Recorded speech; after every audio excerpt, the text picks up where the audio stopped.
Hello, and welcome to our PowerPoint on grieving in adulthood. So everything that we've learned so far about grief already applies, but we're going to talk about some more specific aspects, some types of losses and attitudes towards death as we age. We will then talk about three specific losses that we can experience in adulthood, the three kind of big tough ones: death of a child, death of a parent as an adult, and death of a spouse or partner. And with that, we'll also be talking about how couples can grieve in similar or different ways. So there's obviously many decades in adulthood and a whole host of non-death losses and death losses. So examples of non-death losses can be job loss, struggles with infertility, challenges with health, both physical and mental, experiencing separation or divorce, going through the empty nest, moves, experiencing ageism, going through transitions around menopause or struggling with erectile dysfunction, challenges regarding our sexual intimacy. And then we can also be experiencing things like the deaths of, everybody that we love or have close to, whether that's our grandparents and older relatives, our parents, spouses or partners, kids, siblings, peers and friends, and pets. So through the course of many decades of adulthood, we're likely to experience a lot of loss. So remember, we talked at the beginning of this class about how death anxiety is more common when we're younger, ironically, even though we're less likely to die when we're younger. And so we think that basically as we gain a more stable understanding of ourselves and of life, then it diminishes our anxiety about our own death or the people around us. But of course, we are experiencing more encounters of death. That's going to be and we're aware of our own aging and the vulnerabilities that are coming with that, both physically and mentally. And so that's going to lead to our own kind of awareness of our mortality and the mortality of the people that we're close to. I'm here in middle age, and I find myself thinking about this probably near daily, right? How much time I have left, or how much time do my parents have left? Does my partner have left, right? When you're younger, you're thinking about kind of the time that's all out in front of you and what your life has been like so far, and now you're really starting to think about wondering how much time you have left. I often think of the Stephen King quote from the movie Shawshank Redemption, get busy living or get busy dying. Every time I struggle with kind of, oh my gosh, I don't have that much time left, I'm so old, right? And that's what I think of.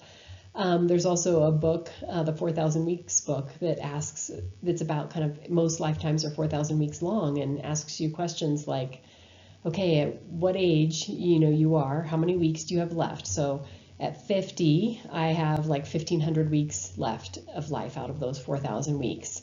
And so that makes you ask questions like, how many trail runs do I have left in my life? How many more times am I going to have dinner with my parents or celebrate the holidays with my parents? How many times am I going to experience Mother's Day with my kids, from here on out? So definitely start thinking about what you have left. Let's start by talking about the death of a child for parents.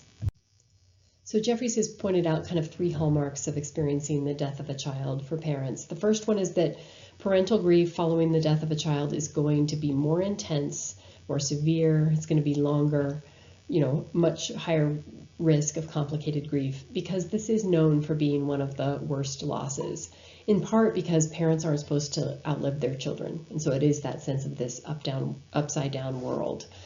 And parents often struggle with how to answer this question. How many kids do you have?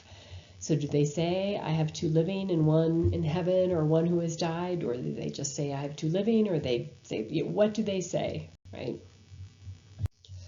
All the grief manifestations still apply, but here's some of the ones that can be stronger for parents in terms of emotional manifestations. The first one is parental guilt. Parents can feel guilty for a number of different reasons. So it could be just guilt for the quality of the parenting, right? We're never perfect as parents. There's always things that we should have done differently. And so we could be just, regretting some of our parenting decisions over our child's life. We can also be more specifically regretting or feeling guilty about our decisions around their treatment, medical treatment that, things we should or shouldn't have done. Can be feeling guilty about unresolved conflict, things that we wished we'd apologized for or addressed. And then, of course, the worst situation is parents who somehow had a role in their child's death. They were driving under the influence, they made a mistake when they're driving. There's a lot of difficult stories out there about that. So in terms of what not to say, this isn't something we're going to be able to take away. We can't offer quick fixes like don't blame yourself, or you don't know, or she wouldn't want you to be sad, because that's probably not going to help. Grief counselors really operate from the belief that, and you can agree or disagree with this, that feelings that find expression change. That feelings of guilt, if expressed, acknowledged, normalized, will generally lessen over time. Of course, chronic guilt, especially guilt that's going unexpressed, can result in more complicated grief and experiences of depression, lower self-esteem, substance use, self-sabotaging, or retreating into work or tasks. Of course, anger is a normal manifestation no matter what the loss, but parents are more likely because it just seems so wrong or so unfair. And so it can be more intense. That's just intense bitterness or anger or rage. And it can be addressed to the world for taking their child from them. It could be addressed to themselves, more of that parental guilt. It could be addressed either rationally or not at people they think maybe had a role in their child's death, whether that's medical professionals or peers or other family members. They can be angry at the deceased child themselves for maybe making decisions that led to their death. They can be angry at God. They can be angry at other parents who don't have to go through what they're going through and still get to have their kids living. They might be angry even at the child's school for not handling something well.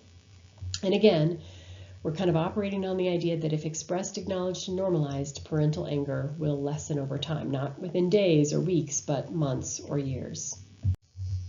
So if the death of the child is the primary loss, then we want to help parents identify what those secondary losses are. And the reading that you're doing for this week is likely getting into that. This depends upon the age of the child, the relationship, the roles, but you might be losing a friend or maybe even a business partner or somebody that you played tennis with or watched sports with. Maybe you talked about things that were hard for you. You're also losing that sense of kind of meaning or purpose that comes with parenthood, maybe the self-esteem of feeling like you're a good parent. Parenthood also gives you that opportunity to love and nurture someone. As a parent, there's a lot of investment in kind of hopes and dreams. I always think of the old military ad, be all that you can be. But as parents, what we're really thinking is be all that I couldn't be. And so we have all these hopes and dreams for our kids that may be lost now. Of course, all things like Mother's Day, Father's Day, and holidays are no longer going to be the same, and that's so tough. You might be, as you progress, witnessing the weddings, graduations, childbirths of your child's peers, and maybe you're going to some of those weddings, or maybe you're not. But either way, there's that kind of ongoing loss of all that your child won't get to experience. And then, of course, that identity or belongingness, that sense of your role. When you become a parent, you kind of enter that parent tribe. I remember right before I had my first child standing and talking to another parent, and she said, soon you're going to be one of us, and then you'll know, what it's like. And so then it's that sense, if your child dies, are you still one of us? And so you might feel like you are wearing a mask, or that you're an imposter somehow, or that you don't really fit anymore. Because the death of a child is associated with increased severity and longevity of grief, the memorialization rituals that we've already talked about become even more important. And so parents might have ways that they have linking objects that they keep in their homes or carry with them. Things like, toys or clothes or jewelry or hats or blankets, photos, sports or activity gear, locks of hair, even fragments of bone, hand or footprints, school or artwork. Pets can be an important linking object, and I know from working at the vet school, if a child had a beloved pet and that child died, and then some years later the pet dies, the parents are often going to re-grieve the child more intensely at the time of the pet's death. People might be using social media to memorialize. They might be keeping the child's room kind of set, and we'll talk about that on the next slide, kind of pros and cons. They might be doing linking events, whether that's still attending the sporting events of the school or peers' kind of graduation or weddings, or other kind of, community functions or even fundraisers in honor of their kids. Because the death of a child is known to be more intense, we are more cautious about talking about memorialization, even if it seems odd to us as being dysfunctional. And so I think parents might keep a child's room untouched for a long time. And so at what point does that become problematic, right? I remember a student telling a story about how she had a friend whose sibling had died, and they were in high school, and they needed a volleyball for something, and they knew there was a volleyball in that deceased sibling's room that no one went into and that was kind of off limits. And they went and got the volleyball, and the mom was really, really upset. And for me, that's a little bit of a red flag, right? Especially if we're kind of months and years out, like you can't even remove something from the room. That might be, starting to border on a little bit dysfunctional, but again, it's hard to say. I could see maybe a desire to kind of wear something of your child's, have something of them on you, but you could maybe take that too far and start to try to, talk, dress, get your hair cut like them. Things that over time, especially if they continue on, might seem a little bit unusual. Of course, we want linking objects right away, but if we're years out and we still are having to have something and obsessed if it's not with us, that might be a concern. But you can see that kind of caveat from Jeffries. We extend the boundaries of what constitutes normal behavior for bereaved parents. Joanne Cacciatore, who we've been doing readings for, has her own ritual where on her daughter's significant days, whether that's a death day or a birthday or Mother's Day, then she will do kind of random acts of kindness, like buying the person behind you in line a cup of coffee, or paying someone's parking, or leaving something sweet on someone's doorstep or somewhere, and kind of leave a card saying that that's been done in memory of someone, or paying for something for somebody at a restaurant. And I know other parents have done that kind of thing too. So we've already talked about the dual process model of grief, and this might be even a very salient idea for parents, is that they are basically walking between two worlds. One in which they are just intensely grieving their child and never forgetting it, right? It's always there. And then the second one in which they're going about their normal life. They're at work, they're taking care of other kids, they're making plans for the future. And so they can have this sense of just these very two kind of spheres that they're moving between. So we can normalize this for them. There are a couple of national and local organizations to support grieving parents. So nationally, we have Compassionate Friends and Bereaved Parents of the USA. They both have chapters in various communities. We don't happen to have any in Fort Collins, and then they both have national conventions each year that people can attend. Here in Fort Collins, we have Three Hopeful Hearts, which is an organization that supports bereaved parents experiencing the death of a child at any age, whether that's miscarriage all the way up to older adulthood. Really great resources. So when I was an undergrad, we could get extra credit for attending a Compassionate Friends panel, which I wish you had the opportunity to do here in town. So I remember vividly going to see a panel of 4 or 5 bereaved parents talk about their experience. And I went back to see what I wrote about it in my journal that I was doing for that class. And this is what I wrote. Compassionate Friends really blew me away tonight. The pain that people survive, permanent loss and pain, just amazes me. It doesn't seem right that there should be such sheer hell involved in the wondrous gift of life. Usually I come away from your class with really good perspective on my own life. It has kept my stress level down. But tonight, in my attempts to grasp their experience and understand the extent of their suffering, I took on pain that just depressed me after I left. I thought I was fine until I got to Jordan's house, when I started telling him, I just cried.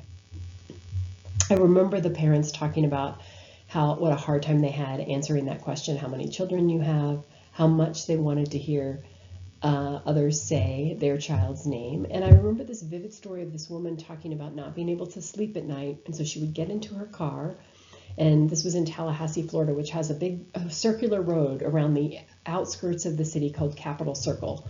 And so she would just drive Capitol Circle round and round, and she'd talk about using that as a way to cope, and then noticing that there were other cars also making that circle. And that story just really stayed with me. I'd encourage you to watch this short clip. It's worth watching from Compassionate Friends that helps us understand how parental grief is similar but also unique to the grief associated with other deaths, and what the real benefits are of being, if you're a grieving parent, of being able to talk with other grieving parents. So let's talk for a few minutes about how couples handle the grief process. So within a couple, you could have two people coping in similar or different ways, and there's bound to be differences. So two terms here: discrepant coping styles are when people cope just in a different way. So we often talk about a couple of different styles of coping: a more intuitive, emotion-focused style, or a more instrumental style of of coping, where someone is a little bit more intellectual about it, stays more task-focused, maybe more disconnected from their emotions. We often talk about women being more intuitive and men being more instrumental, but there haven't been strong gender differences found in the grief literature, and so I think we could see some overlap across genders between both of these coping styles. But we can imagine that if one person is coping in a strong emotional way and the other in a more task-focused way, that could kind of be, there could be some gaps or some disconnect between them. Another way that couples can be different is in the timing of their grief. So that's called dysynchrony of grief. And by the way, people often miss this on the exam. They get the discrepant and the dysynchrony confused. So see if you can make a note of that. Just remember, like, chrono means time, and so if you see dysynchrony, that's about time. And so that means, like, I was grieving more acutely initially, and now I'm kind of coming out of it, and you're going in it, and it can seem like we're just missing each other. There is also that secondary loss of the couple connection, maybe because we are missing each other or grieving in different ways, or we're protecting each other from our grief, and so we're just not connecting in the same way. Yet at the same time, that myth that you've heard that people who experience the death of a child are more likely to divorce, that's actually a myth. Research doesn't support that. So to give you more of a sense of this, a cycle that might emerge within a couple with regard to discrepant or different types of coping styles, one person being more emotion focused and one person being more task focused, I have a really short video clip. It's probably not worth trying to go watch. It's just 20 seconds, but I'll go ahead and explain it. So this is a movie, an old Robin Williams movie called What Dreams May Come. And in this movie, the couple, Chris and Annie, experienced the sudden death of their kids, both children in a car accident. Horrible, obviously. And what the movie portrays is how Chris and Annie cope differently. And if you've learned about, if you've taken HDFS 402 or HDFS 101 and learned about family systems theory, you maybe have talked about kind of polarizations and circular causality. And so that's what's happening here. Basically, Annie is coping by being more intuitive, more emotion focused. She's really expressing her pain, throwing herself into her art. Chris sees, Annie's really consumed. She can't do daily tasks, and he's a little bit nervous by, how intensely she's grieving. So he reacts to her, as we often do in systems, by being more strong, kind of focusing on daily tasks, not being emotional. But that leaves her feeling more alone in her grief, and that eventually leads her to feel more isolated, basically more crazy, and that leads him to kind of kind of pull himself up by the bootstraps more and be more, kind of focused on being tough and strong and maintaining stability. And that cycle keeps going until Robin Williams basically realizes he's essentially driving his wife to insanity and begins to allow himself to express his more difficult, feelings of grief.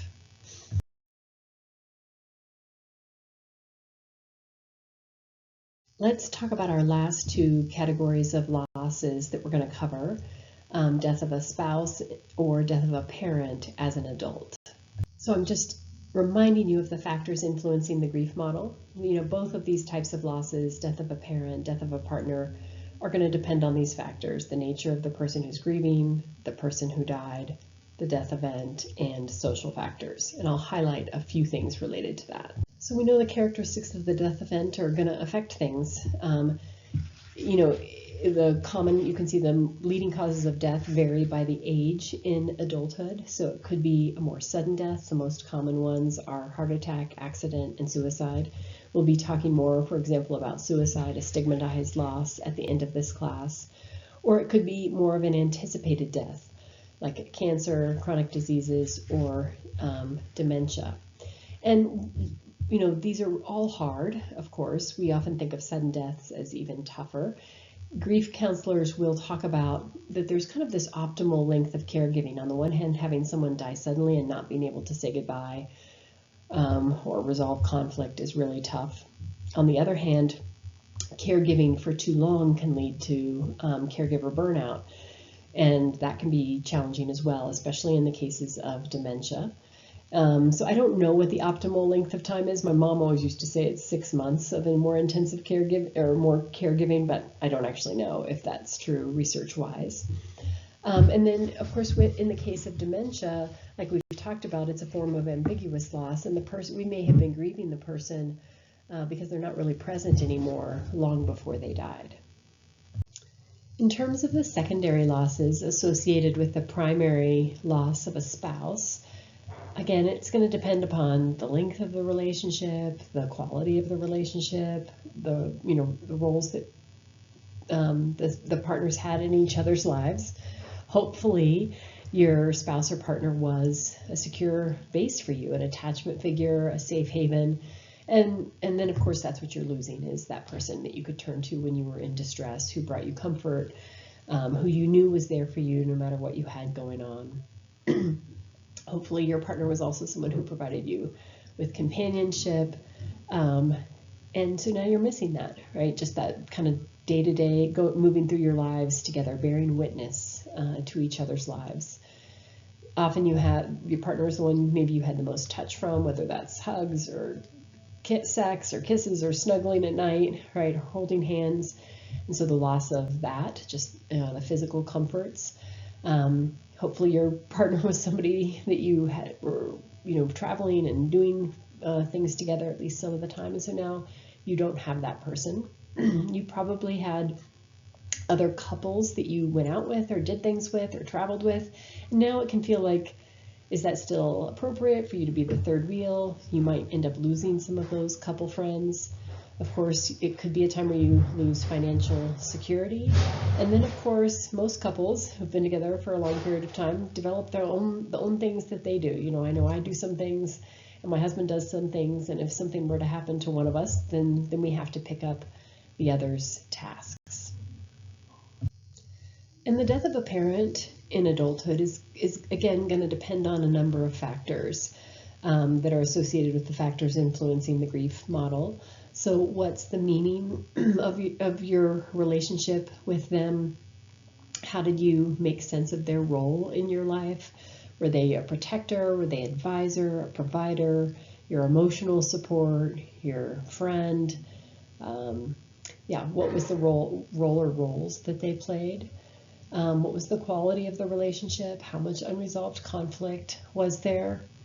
What's their age and your age? Obviously, the younger we experience the death of a parent, the more it's an off-time death. Experiencing a parent loss when you're a young adult is considered off-time, and you might have more of that sense of being robbed. It matters whether or not it's the first or second parent. So if it's the first parent, it's a new experience, and you might have feel more responsibility for your surviving parent. You also might have the sense that the wrong parent has died, right? Maybe you had one that you were closer to or relied on more, and yet it was your other parent who died. That's really hard to talk about. But you might have that feeling, and we need to normalize and acknowledge that for people. Or if it was your second parent that died, now you might have more of that kind of profound sense of being an orphan, which can be a challenge. In terms of secondary losses with the death of a parent in adulthood, often we are creating our identities and our sense of self-concept around our parents, either modeling ourselves after them in some ways or being different from them in other ways. And so now we've kind of lost this person that we were reacting to in some way. We've lost a powerful person in our lives, whether they were a good force or a bad force. Ideally, we've lost unconditional love, and we've lost those people who are just proud of us and validating us. Even now with my husband and older kids, I think my parents are more excited about positive things that happen in my life than anyone. So pumped up about that, right? And so to lose a parent is to oftentimes lose that. You lose all those ties to your childhood and past. In some ways it's like having all memorabilia burned in a fire, right? Your parents who would know kind of the details about your life. You lose the buffer between you and death, especially when your second parent dies. Now you're the older generation. You can have this sense that you're next. Again, you can have that sense of becoming an orphan once both your parents die. I know this was really profound for my husband after his mom died. He felt like, I'm 50, I'm too young, to be an orphan. You can't go home anymore, and maybe your childhood home didn't exist anyway, but you can't go to the place where you have this sense of going home to your parents.